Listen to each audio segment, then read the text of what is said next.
My favourite period in history has got to be now. I wouldn't want to go to any other period in history because now I've got a warm coat. I can afford to have a warm coat. I can afford to keep warm. There's heating in this building. I'm not going to spend the whole day shivering. I'm going to be able to get food. I've already had breakfast and I'll have lunch and I'll probably have supper. And if I want to, there'll be nibbles in between. And really, throughout most of history, most people have been struggling for food. I've got running water. It's unlikely that I'm suddenly going to be seized with leprosy or elephantiasis, where your arms and your fingers and your face all swell out really huge. By and large, with a bit of luck, I'm going to be fit. I've got a house, I've got a roof over my head. What a fantastic life. No, any of us who live now ought to be really grateful, I think. Just out of curiosity, I think if there's a time in history I would like to go back to, just to see what things were like then, I'd go back to the times of King Alfred. Alfred the Great, this is a couple of hundred years before William the Conqueror came, so we're talking about, you know, the 9th century, something like that.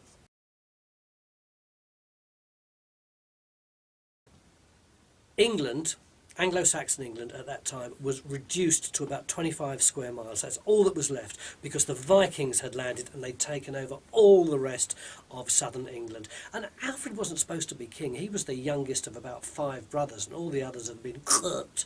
And so he was forced to be king. He wasn't really trained up for it. So I imagine that everybody around him must have thought he was pretty rubbish and that they'd all had it.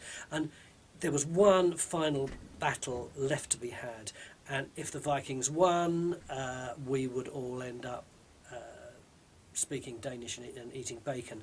But that didn't happen. The battle did take place. Alfred managed to win the battle somehow. I really don't understand it. And gradually his territory got bigger and bigger until within 2 years he'd managed to capture the Viking king, whose name was Guthrum. And Guthrum dressed in white. And Guthrum was a weird pagan who worshipped all sorts of gods, but he changed his mind and he was now worshipping the Anglo-Saxons god, who was of course the Christian god. And tied around his wrists were these ceremonial bonds, like he was a real prisoner, and he went round everywhere saying, "I give in, Alfred's the man." How did that happen? How on earth did that happen? The Vikings, in anybody's life, anybody looking at that would have said the Vikings are going to win. Who was madder, the Egyptians or the Romans? Everybody is mad. Every civilization is mad. Let's face it, if you wanted to be the President of the United States or the Pope or the Prime Minister of England, you're going to have to be a bit mad, really, aren't you? They are lousy jobs. So I think that everybody is mad, but I would say the Egyptians were the maddest in that they had the maddest gods. I mean, who would have a hippopotamus god?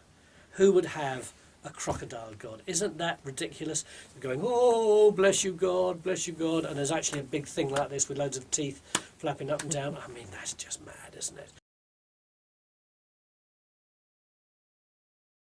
Yes, 50 times yes, yes in spades, yes to the power of 1,000,000, and they didn't ask me. So, and actually, I felt really stupid because I didn't think it would be Richard III. I said to everyone, look, archaeology isn't very good at digging up particular moments in history. It's good at sort of general history. You find lots of bits of pot, you can work out what people were eating, how they were cooking, that kind of thing. You find the bricks, you can work out what kind of houses that they were living in. But the notion that you would find the exact moment in time when, at the Battle of Bosworth, boom, the old thing went into Richard and he staggered off and he died. Nah, we'll never be able to do that with archaeology. And they did! And I wasn't there. The craziest invention I've ever heard of, this is going back to my book, Tony Robinson's Weird World of Wonders, Funny Inventions, is in America, about just before the Second World War, so let's say that was, 60 years ago? There's this bloke, he invented a glove, And on the inside of the first finger there was a set of teeth, and on the top side of the thumb there was another set of teeth, and you'd get your food, your Big Mac and your fries and your shake or whatever, you'd shove it all in between the fingers, and you'd hold your other hand out like that, and then your hand would go up and down like this, and all the chomped up food would dribble into the bottom hand, and then you'd eat all the food out of your bottom hand like that.